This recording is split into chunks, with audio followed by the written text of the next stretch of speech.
오늘은 고난을 넘어서 흥왕하는 하나님의 나라라는 제목으로 말씀을 나누도록 하겠습니다. 자, 여러분들 혹시 그런 생각을 해보셨습니까?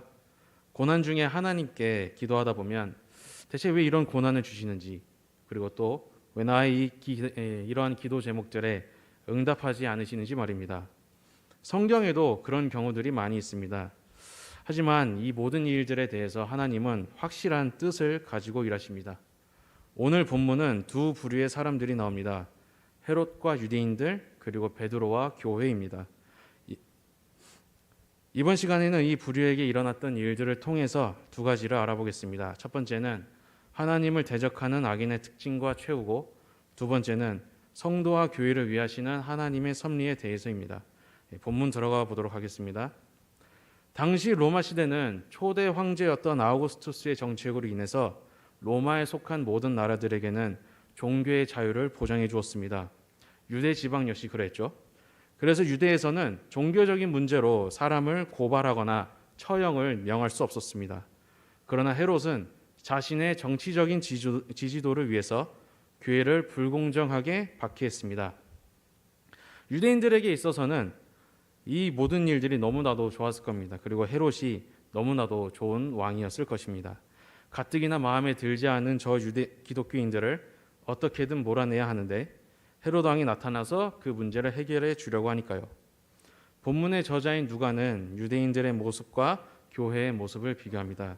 일단 유대인들은 헤롯의 교회에 대한 사법 처리를 기대합니다. 오늘날에도 마귀는 정부를 통해서 교회에게 이러한 일을 벌입니다. 물론 정부를 비판하려고 말하는 것이 아니고 또 정치적인 입장을 표명하는 것은 아님을 미리 밝힙니다.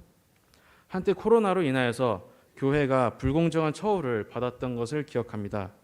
당시의 정부가 교회에게 내건 근거들은 무엇이었을까요?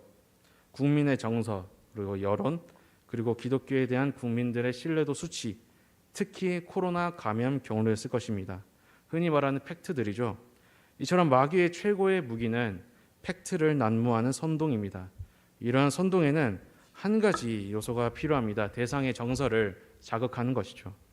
본문을 보면 헤롯은 야고보를 칼로 처형한 것에 대한 유대인들의 여론이 조차 베드로도 체포합니다. 본문은 그때가 무교절이라고 말합니다. 무교절은 유월절을 포함하는 절기를 말합니다. 무교절은 또 유대인들의 민족적, 종교적 자존감이 가장 많이 올라갈 수 있는 절기이기도 합니다. 유월절은 유대인들의 조상들이 애굽으로부터 구원을 얻은 날이며 자신들의 원수인 애굽 사람들을 하나님께서 직접 보복하셨던 날입니다. 무교절을 통해서 유대인들은 드디어 자신들의 원수였던 그리스도인들을 하나님께서 보복하시는 것이라고 기대했을 것입니다. 유대인들의 심리를 이용한 뛰어난 정치 전략이었던 것이죠. 이렇게 유대인들은 선동당한 것입니다. 헤롯이 무교절이라는 객관적인 팩트에 그리스도인들에 대한 유대인들의 적대감을 교묘하게 합친 것입니다. 또 유대인들은 그 헤롯의 선동대로 하나님의 말씀과 현재 자신들이 마주하는 상황을 자신들의 입맛에 맞게 해석했던 것이죠. 이처럼 교회를 적대하는 사람들은 언제나 팩트라는 것을 가지고 제대로 된 분별 없이 맹목적으로 해석하여 교회를 곤란하게 만드는 경우들이 많습니다. 그리고 자신들의 논리를 지지해주고 자신들의 편을 들어주어 교회를 적대하는 이들이 나타나면 그들이 마치 구원자인 것처럼, 대단한 사람들인 것처럼 기대하며 기뻐하며 자신들의 자존감을 높이 세웁니다. 안타깝게도 우리는 세상의 그러한 선동과 혐오를 평정하기는 어려울 것입니다. 왜냐하면 세상의 논리가 생각보다 교묘하고 강하기 때문입니다. 또 군중들은 그러한 선동에 잘 홀리기 때문이죠. 교회와 세상의 대립에 대해서 시편 140편 6절에는 그들은 나보다 강한 이이다 라고 말할 정도입니다. 그래서 세상 사람들이 교회를 압도하여 박해를 가하는 일들이 참 많이 있습니다. 그리고 우리는 거기에서 어떤 대처도 제대로 할 수 없을 만큼 공경에 처하기도 합니다. 성경은 그러한 일들이 정말 드물게 일어나는 것이 아니라 빈번하게 일어났던 일이라고 말합니다. 그리고 그러한 문제에 대해서 꾸준한 솔루션을 제공합니다. 그렇기 때문에 우리는 언제나 믿음의 환난을 겪을 때 해결 방법을 다른 곳에서 찾는 것이 아니라 오직 성경 말씀에서 찾아야 합니다. 성경은 이러한 일들에 대해서 무엇이라 말할까요? 이제부터 베드로의 이야기를 통해서 알아보도록 합시다. 아까 방금 전에 유대인들은 헤롯을 기대하였다고 말합니다. 반면에 교회는 그때의 하나님께 간절히 뜨겁게 기도합니다. 이것이 그들의 문제 해결 방법이라고 본문은 말하고 있습니다. 그렇다면 하나님께서 이렇게 기도하는 교회를 위해 어떻게 일하셨을까요? 때는 무교절 마지막 날 저녁 축제 이후로 야밤에 일어난 것으로 보입니다. 그때 하나님께서 천사를 보내어 베드로를 구출하십니다. 얼마나 급작스럽게 일하셨는지 베드로가 비몽사몽으로 탈옥했습니다. 한참 탈옥하고 난 뒤 천사가 그를 떠나고 그제서야 베드로는 11절에서 내가 이제야 참으로 주께서 그의 천사를 보내어 나를 헤롯의 손과 유대 백성의 모든 기대에서 벗어나게 하신 줄 알겠노라고 말합니다. 또 그를 위해 몇 날 며칠을 기도하던 성도들 역시 하나님께서 베드로를 구원하실 것이라고 믿기는 했는데 이렇게 급작스럽게 일이 일어날 줄은 몰랐던 것으로 보입니다. 그래서 베드로를 보자마자 베드로가 좀 조용히 하라고 요구할 정도로 크게 소리를 질렀죠. 하나님께서 기도하는 사람의 상식을 뛰어넘어 은혜를 베푸신 것입니다. 이는 환난을 겪는 성도들이 경험할 수 있는 특별한 일입니다. 이처럼 기도는 기도자의 상식과 지식을 뛰어넘는 하나님의 역사를 경험하게 만들어줍니다. 그리스도의 일은 모든 지식과 능력보다 넘치기 때문입니다. 그렇다면 오늘 본문처럼 하나님께서 굳이 이렇게까지 급하게 역사하신 이유가 있을까요? 어떤 면에서는 그냥 재판 과정에서 무죄 처리해도 좋고 다 좋은데 왜 이렇게까지 천사를 보내셔서 정말로 우리의 상식에는 말도 안 되는 일을 벌이셨을까요?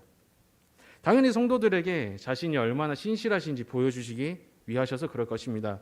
하지만 성경의 흐름을 보면 다른 중요한 이유도 있습니다. 사도행전 15장에서는 예루살렘 회의가 나오는데요. 이 회의는 신약의 역사에서 가장 중요한 사건 중 하나입니다. 그 회의가 일어난 이유는 이러합니다. 당시 어떤 사람들은 그리스도인들이 할례를 얻어야만 구원을 얻을 수 있다고 설득했습니다. 선동한 것이죠. 사람의 능력으로 하나님의 구원을 얻어야 한다는 뜻입니다. 그리고 그러한 논쟁은 교회 전 범위에까지 퍼지게 되죠. 근거로 사도행전 15장 2절에서는 예루살렘에서 멀리 떨어져 있던 안디옥에서도 바울과 바나바가 그러한 논쟁에 휘말렸던 것으로 기록합니다. 거기에는 적지 않은 다툼을 겪었다고 말합니다. 이것은 헬라어 표현으로 엄청난 일을 겪었다라는 의미입니다. 그러한 중요한 회의에서 탈옥했던 베드로가 중요한 역할을 합니다.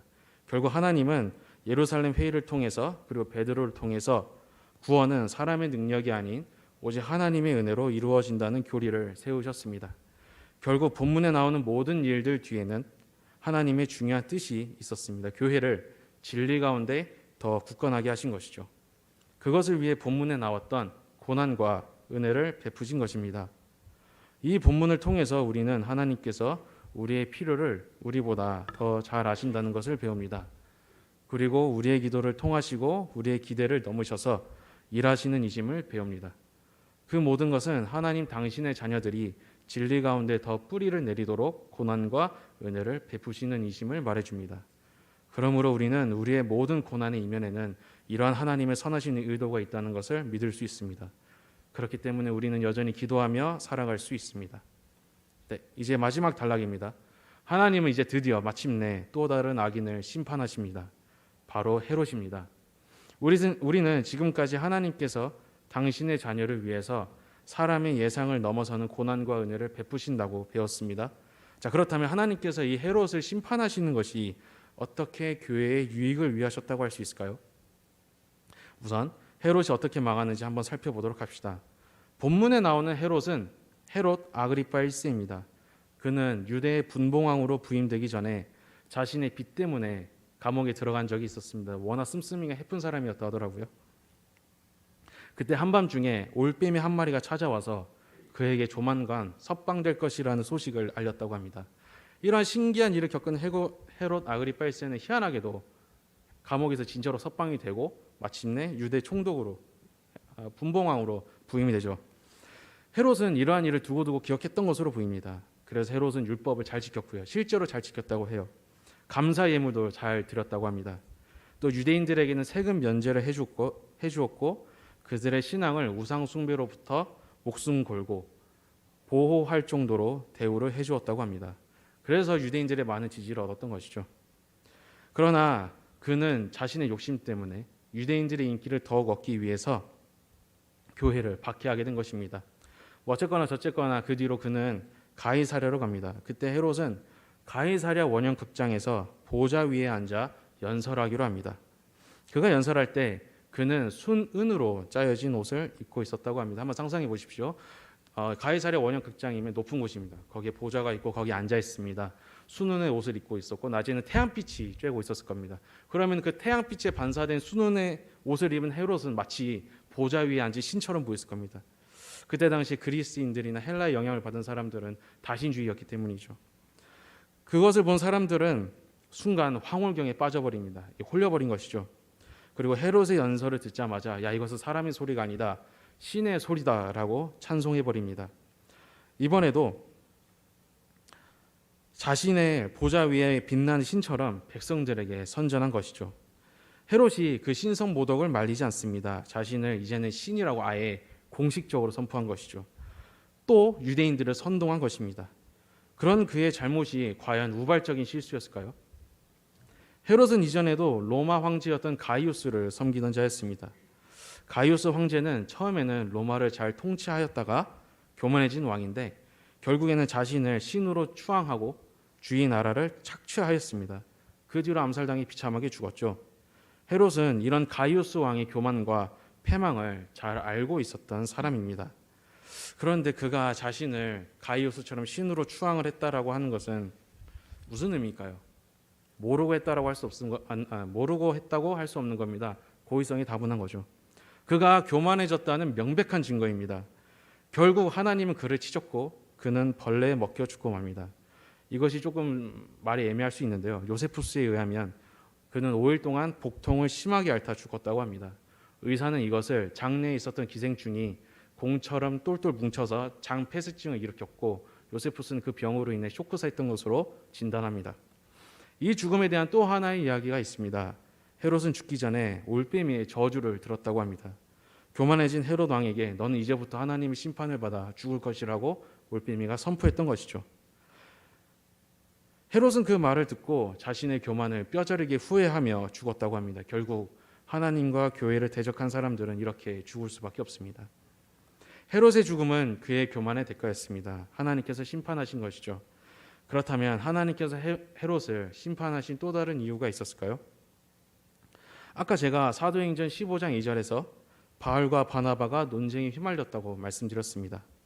그래서 당시에 그들도 할례의 논쟁을 종식시키기 위해서 예루살렘에 오는 길이었습니다. 그런데 사도행전 9장 23절에서는 유대인들이 바울을 죽이려고 계획합니다. 그리고 사도행전 9장 29절에서는 유대인들이 바울을 죽이려고 힘썼다고 합니다. 이들은 자신들이 한번 결정했던 바울 암살 계획을 포기하지 않고 계속 시도하려고 하였던 것처럼 보입니다. 그래서 사도행전 21장 27절에서 유대인들이 예루살렘에 귀환한 바울을 고발합니다. 이들이 얼마나 집요한지를 알 수 있는 것이죠. 바울이 그런 위험한 예루살렘으로 갔는데 그가 어떻게 무사할 수 있었을까요? 헤롯의 죽음 때문입니다. 헤롯의 죽음 이후로 유대가 혼란해졌기 때문입니다. 헤롯의 죽음 이후로 정권 교체의 시기를 거치는 동안 유대인들은 바울을 신경 쓸 겨를이 없었던 것으로 보입니다. 즉 하나님께서 예루살렘 회의에 참여하는 모든 이들의 안전을 생각하셔서 헤롯을 치셨다고 볼 수 있습니다. 그 결과 본문 24절에서 교회는 흥왕할 수 있었던 것이죠. 또 예루살렘 회의가 굳건히 설 수 있었던 겁니다. 이처럼 하나님은 교회의 유익과 성장을 위하셔서도 악인을 심판하시는 분이심을 우리는 알 수 있습니다. 하나님은 교회를 위해 고난과 은혜를 베푸십니다. 하나님은 심지어 교회를 박해하는 악인들을 교회의 유익을 위해 심판을 내리십니다. 왜냐하면 신학자들의 말대로 우리는 성경을 통해서 하나님은 세계의 역사를 교회를 중심으로 이루어 나가신다는 것을 알 수 있기 때문입니다. 우리는 이러한 일들의 위로를 얻을 수 있습니다. 모든 것 뒤에는 하나님의 선하신 의도가 있기 때문입니다. 하나님은 뜻은 우리의 예상의 예상을 뛰어넘기 때문입니다. 그래서 우리는 하나님의 심판이나 은혜가 더디 오는 것처럼 보여도 낙심할 필요가 없습니다. 도리어 굳건히 기도하며 믿음을 지킬 수 있습니다. 이상으로 설교를 요약하고 마치겠습니다. 하나님은 철저하고 치밀하게 당신의 자녀인 성도와 교회를 위하여 세상을 움직이시고 교회를 다스리십니다. 은혜뿐만 아니라 심판마저도 교회의 유익을 위하여 이루십니다. 그리하여 하나님을 따르는 성도는 마침내 구원을 얻고 흥황하는 데 반해 하나님을 거부하는 악인들은 마침내 심판받고 무너집니다. 우리가 그것을 알고 낙심하는 일 없이 기도에 힘쓰는 사람들이 되기를 소망합니다. 또 자신의 기대대로 되지 않는다고 낙심하지 말고 우리의 생각을 넘으셔서 일하시는 하나님의 뜻을 구하기를 기도합니다.